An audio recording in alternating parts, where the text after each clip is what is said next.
안녕하세요. 프라임랩의 방성입니다. 학생부의 핵심인 세특을 잘 만들기 위한 방법에 대해서 지난 시간에 말씀드렸는데요. 거창한 뭔가가 아니라 우리가 수업에서 나온 질문을 활용하는 것이 중요하다 강조를 했었죠. 그렇다면 이러한 탐구나 수업 태도가 창의적 체험활동, 독서활동, 그리고 행동 특성 및 종합의견과 어떻게 연결되는지, 또 그래서 결과적으로 비교과 항목을 어떻게 하나의 이야기로 만들 수 있는지 그 방법에 대해서 말씀드리도록 하겠습니다.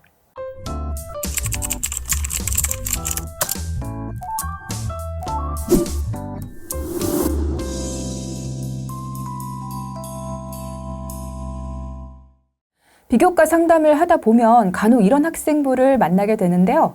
활동 많아요. 질문도 했고요. 동아리도 했고 봉사도 했습니다. 그런데 이상하게 뭔가 하나의 어떤 유기적인 흐름이나 뚜렷한 맥락이 보이지 않고 뭘 하긴 했는데 뭘 한 거지?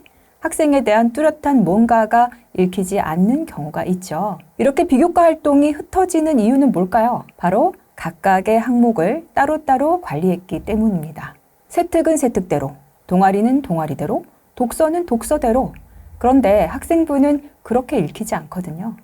대학은 이 학생이 어떤 생각을 하는지, 그에 따라서 어떤 방향으로 노력을 기울이고 또 어떤 성과를 만들어냈는지를 전체적인 맥락에서 봅니다. 따라서 각각의 항목의 역할이 무엇이고 그것들이 서로 어떻게 연결되는지 아는 상태에서 활동의 방향과 질을 결정하고 만들어가는 노력을 하셔야 되는 거죠.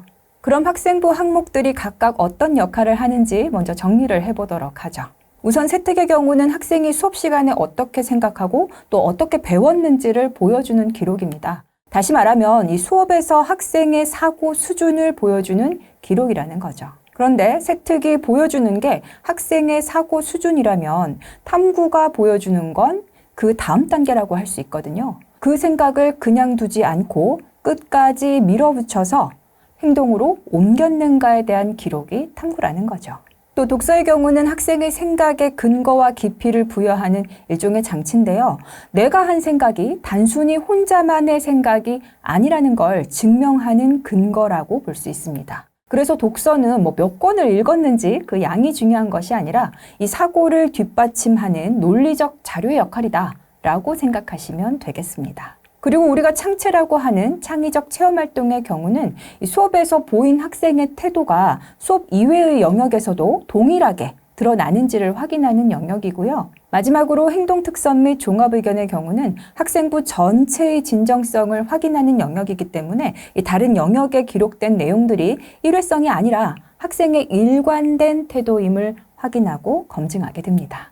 이렇게 각 항목의 역할을 안 상태에서 활동의 연결을 고려한다면 그 시작점은 세특이 되는데요. 왜냐하면 이 세특이 유일하게 선생님이 수업 안에서 관찰한 기록이기 때문입니다. 그리고 다른 항목들은 세특을 설명해주는 일종의 보조장치라고 보시면 되기 때문에 이 연결의 단계를 살펴보면 먼저 세특에서 나온 질문이 있고 그것이 이제 탐구로 이어지겠죠.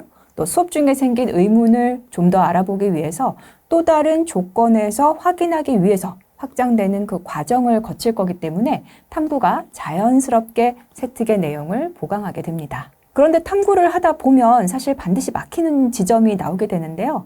그럴 때 필요한 것이 바로 독서입니다. 독서는 아까 말했듯이 이 책을 읽었다가 핵심이 아니라 어떤 문제를 이해하기 위해서 해당 책의 특정 부분을 참고했고 파악하고 이해하게 됐다. 식의 어떤 연결이 되기 때문에 이 탐구의 깊이를 설명하는 도구가 되어줍니다. 그리고 이러한 연결 끝에는 탐구나 활동을 하면서 특정 역할을 맡거나 의견을 조정하거나 또는 피드백을 반영하거나 하는 등등의 어떤 태도를 통해서 담임 선생님의 종합 의견으로 자연스럽게 모이고 이것이 기록으로 작성되게 되는 거죠.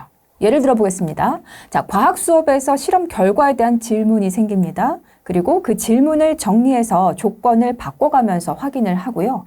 이해를 돕기 위해서 관련된 책을 찾아봅니다. 자, 이 과정에서 조별 발표를 맡고 피드백을 반영해서 결과물을 완성합니다. 자, 이게 하나의 이야기가 되는 거죠. 정리하면 우리 친구들이 이 비교과 관리를 위해서 알아야 할 것은 수업, 그리고 질문, 확인, 정리, 태도.